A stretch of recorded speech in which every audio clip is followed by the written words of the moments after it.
Assalamualaikum warahmatullahi wabarakatuh.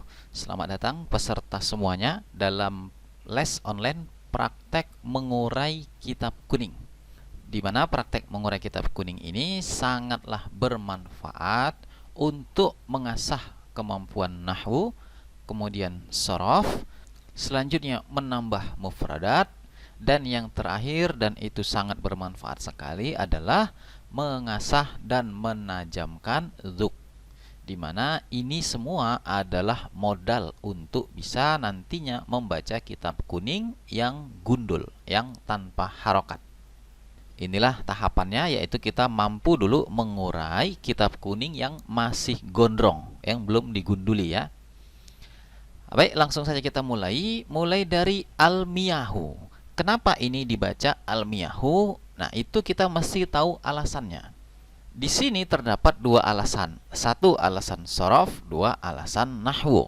Yang pertama alasan shorofnya dulu, yaitu kenapa ini dibaca mia? Jawabannya adalah karena ini adalah jamak taksir, mengikut wazan fi'al. Makanya di sini dia menjadi dibaca mia. Nah, itu cerita shorofnya. Selanjutnya adapun hu-nya itu cerita nahwu. Maka dalam hal ini kita lihat dianya posisinya apa. Maka jawabannya posisinya adalah mubtada. Nah, kenapa mubtada? Karena dia isim ma'rifah di awal kalimat. Perhatikan tanda ma'rifahnya ada al. Nah, karena dia mubtada dibaca rofa. Tanda rofanya dhammah karena dia jamak taksir. Inilah dia, maka dibaca al-miyahu. Kemudian kalau kita sudah tahu alasan-alasan ini, pertama tadi alnya itu adalah al tanda ma'rifah ya, dia nanti adalah termasuk alif lam al-qamariyah, maka dibaca al. Kemudian mia adalah karena ikut wazan jamak taksir fi'al. Selanjutnya hu adalah karena dia posisinya mubtada. Ketika kita mengetahui itu semua, maka tidak dibarisi pun nanti suatu saat ketemu dalam kitab, kita sudah tahu cara bacanya. Cara bacanya adalah al-miyah. Tinggal hu-nya nanti kita sesuaikan posisinya di dalam i'rab. Selanjutnya allati. Allati adalah isim mausul. Isim mausul ini mabni, sehingga kita tidak perlu wazan-wazan, kita cukup menghafal saja.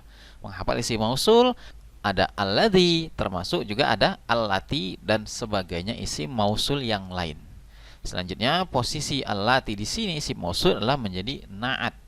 Man'utnya adalah al-miyahu tadi. Selanjutnya ada yajuzu. Yajuzu di sini adalah fi'il mudhari'. Ini dia dari jaza yajuzu. Dan fi'il mudhari' termasuk dia yang mu'rab. Karena di sini tidak dimasuki amil nasab maupun amil jazam, maka dia tetap kita baca yajuzu. Nah, itu cerita sorofnya. Adapun cerita nahwunya, dia ini adalah silah mausul dari isim mausul allati. Selanjutnya ada biha. Kenapa dibaca biha? Pertama, bi-nya adalah huruf jar. Nah, huruf jar adalah mabni. Kemudian hanya adalah isim domir. Isim domir juga mabni. Oleh karena itu, ini juga sesuatu yang sudah wajib dihafal. Kalau sudah hafal, buang barisnya, maka sudah bisa bacanya. Itulah disebut bisa membaca kitab gundul. Selanjutnya, at-tadhiru. At-tadhiru di sini ini adalah bahannya masdar. Ikut wazan fa'ala yufa'ilu taf'ilan. Mauzunnya tahhara yutahhiru tadhiron. Inilah kenapa dibaca dia tadhi. Ini cerita sorofnya. Selanjutnya cerita nahwunya, kita lihat posisi di dalam i'rab. Apa posisinya? Posisinya adalah fa'il. Fa'il dari fi'il yajuzu tadi. Karena fa'il, maka dia dibaca rafa. Tanda rafanya dhammah karena isim mufrad. Inilah kenapa dia dibaca ru. Maka jadilah tadhiru. Kemudian selanjutnya ada sab'u. Sab'u di sini adalah adat bilangan. Nah, ini termasuk juga yang harus dihafal. Selanjutnya, posisi di dalam i'rab adalah dia menjadi khobar. Khobar dari mubtada yang awal kali, yaitu al-miyahu. Kemudian dianya tidak ditanwin karena mudhof, dan miyahin adalah mudhofun ilaih. Kenapa dibaca miyahin? Itu sama dengan yang di awal tadi, yaitu dia adalah jamak taksir ikut wazan fi'al. Adapun hinnya adalah karena dia mudhofun ilaih. Selanjutnya di sini ada ma'u. Lah tahu dari mana barisnya ma'u? Jawabannya ini adalah isim dzat. Nah, kalau dia isim dzat, maka ini termasuk yang kita hafal. Muncul pertanyaan, lah kok banyak kali yang dihafal? Tadi ada huruf jar dihafal, isim mausul dihafal, isim domir dihafal, adat dihafal. Sekarang isim dzat juga dihafal. Belum lagi wazan-wazan. Tadi ada fa'ala yuf'ilu taf'ilan. Belum lagi wazan jamak taksir. Kok banyak kali sih hafalannya? Maka jawabannya memang banyak hafalan, namun itu semua bisa diatasi dengan seringnya melakukan praktek mengurai seperti ini. Nah, karena seringnya nanti, maka ini akan nempel dengan sendirinya. Jadi kuncinya adalah sering melakukan saja. Baik, kita kembali ke ma'u tadi, di mana tadi ceritanya ma-nya adalah dia isim dzat. Selanjutnya u-nya di sini ini karena dia menjadi badal. Badal dari sab'u. Jadi begini, setiap yang dia ada kata-kata seperti ini, misalnya nanti ada rukun sholat, ada sekian, rukun iman, ada sekian. Nah begitu, maka kemudian dirinci itu 1, 2, 3. Nah rinciannya itu badal. Termasuk ini, kan ada sab'u miyahin, 7 air. Nah si 7 tadi kan dirinci, ada 1 air ini, 2 air ini. Nah rincian itu adalah badal. Selanjutnya, ma'u tidak ditanwin karena dia mudhof. Maka nanti yang di depannya as-sama'i adalah mudhofun ilaih. Nah, itulah alasan ini dibaca i. Selanjutnya, apa alasan dibaca sama? Alasannya adalah karena sama di sini ini juga adalah isim dzat. Isim dzat itu di sini benda ya. Jadi langit itu benda, sehingga dia ini tidak ada wazan tertentu. Jadi kita hafalkan juga. Atau mungkin agak seram mendengar kata hafal, kita ganti saja kata ingat. Jadi kita mesti ingat cara bacanya, yaitu as-sama. Selanjutnya wa ma'ul bahri. Wawunya di sini adalah huruf ataf, kemudian ma'u adalah ma'tuf. Maktub ke ma'u yang pertama tadi. Ma'u yang pertama tadi adalah dia rofa karena badal dari sab'u. Maka ma'u yang ini juga rofa karena maktub kepada yang rofa. Itulah makanya dia dibaca u di sini. Adapun cerita ma-nya itu sama dengan yang di atas tadi, yaitu dia adalah isim dzat. Selanjutnya, ma'unya mudhof dan al-bahri adalah mudhofun ilaih. Dibaca jar, tanda jarnya kasroh karena isim mufrad. Ini cerita nahwu. Cerita sorofnya, dia bahnya itu karena dia juga isim dzat. Jadi kita tinggal lihat kamus, kita ingat cara membacanya adalah bah. Selanjutnya, ra-nya itu sesuaikan posisi di dalam i'rab. Selanjutnya ada waw. Waw juga ini adalah huruf ataf. Kemudian ada ma'u. Ma'u juga maktuf ke ma'u yang di awal tadi. Maka dia juga rofa.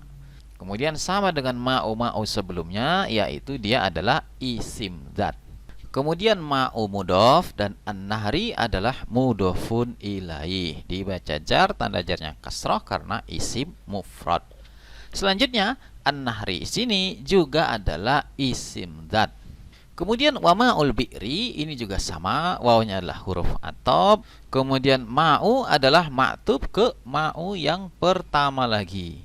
Kenapa dibaca ma'u? Sama alasannya. Satu, ma-nya karena dia adalah isim dzat. Kemudian u-nya karena dia maktub ke ma'u yang awal tadi. Selanjutnya dia mudhof dan al-bi'ri mudhofun ilaih.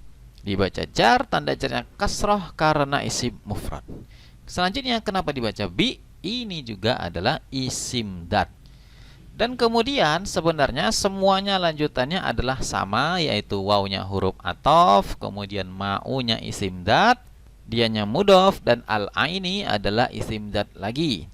Secara sorofnya ya, secara nahwunya dia adalah mudhofun ilaih. Begitu juga wa ma'ustalji, wawnya huruf athof, ma'unya ma'tuf ke ma'u yang pertama dan dia mudhof, dan as-salji mudhofun ilaih. Dia juga adalah isim dat. Dan terakhir wa ma'ul barodi, wawnya huruf athof lagi, ma'unya adalah isim dat yang ma'tuf ke ma'u yang pertama, kemudian dia mudhof, dan al-barodi adalah mudhofun ilaih lagi dan dia juga isim dat juga. Nah, di praktek mengurai ini nampak jelas ya, sangatlah penting untuk menguasai nahwu. Dikarenakan kalau tidak menguasai nahwu, nanti kita tidak tahu posisi-posisi di dalam i'rab. Selanjutnya, penting sekali juga adalah pelajaran shorof. Jadi tidak bisa ditinggalkan antara nahwu dengan shorof.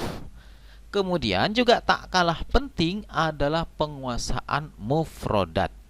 Dan ketika ketiga itu digabung, kemudian sering melakukan praktek, maka muncullah dia dzuk, yaitu rasa. Nah, ini nanti juga sangat-sangat penting ketika membaca kitab yang tanpa baris. Mungkin kalau yang sudah berbaris atau berharokat begini, ini mungkin belum terlalu nampak. Tapi ketika yang tidak berbaris atau tidak berharokat, maka itu sangatlah dibutuhkan dzuk yang dia tajam. Adapun cara mengasah dzuk agar supaya tajam adalah mulai dengan mengurai kitab yang sudah berbaris atau berharokat seperti yang kita lakukan sekarang ini.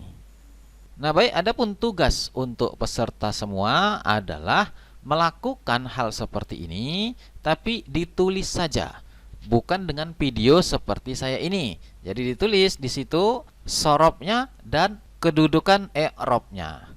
Kalau bingung dengan lambang-lambang seperti mubtada adalah mim, maka tulis saja mubtada. Kalau susah tulisan Arab, maka tulis saja bahasa Indonesia. Ini mubtada, ini na'at, ini silah mausul. Nah, begitu.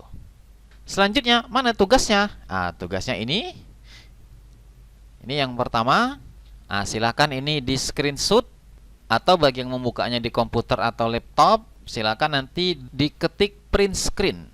Nah, kemudian nanti setelah yang screenshot tadi menjadi JPEG ya, silakan itu bisa disalin di kertas, kemudian diisi nahwu dan shorofnya, kemudian dipoto dan kirim ke grup WA. Atau bagi yang punya printer, silakan di print. Maka ini sengaja saya buat backgroundnya putih supaya di printnya mudah. Nah, hasil printannya itu silakan tulis isi nahwu dan shorofnya, kemudian dipoto dan kirim ke grup WA. Ini lembar pertama. Kemudian ini lembar kedua. Silakan juga di screenshot bagi yang HP atau di print screen bagi yang komputer dan laptop. Selanjutnya ini bagian yang ketiga, sambungannya sedikit lagi. Jadi ada 2 halaman. Karena yang halaman ketiga ini nggak terhitung ya, karena sangat sedikit. Itu pun 2 halamannya masing-masing cuma 3 baris. Nah, baik, sekian dulu praktek kita untuk hari ini. Jika ada yang ingin dipertanyakan atau didiskusikan, silakan tulis di grup WA masing-masing. Sekian, wallahu a'lam.